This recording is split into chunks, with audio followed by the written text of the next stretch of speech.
जनाब हम आए हुए यहाँ पे अलादीन पार्क, और अलादीन पार्क जो है ये फैमिली पार्क है कराची में नीपा चौरंगी के साथ। और इसकी एंट्री टिकट जो है 40 रुपीज़ है, 40 रुपये टिकट है सबके लिए।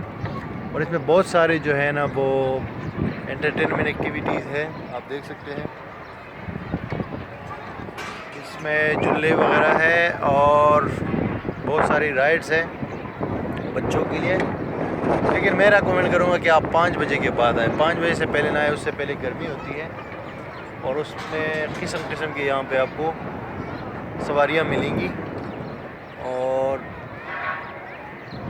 अच्छा एक्सपीरियंस है। मतलब इतना ज़्यादा वर्ल्ड क्लास नहीं है, चीज़ें थोड़ा सा क्वालिटी वाइज नॉर्मल ही है, लेकिन बाकी सही है, बच्चों के लिए ठीक है। ये वाली चेयर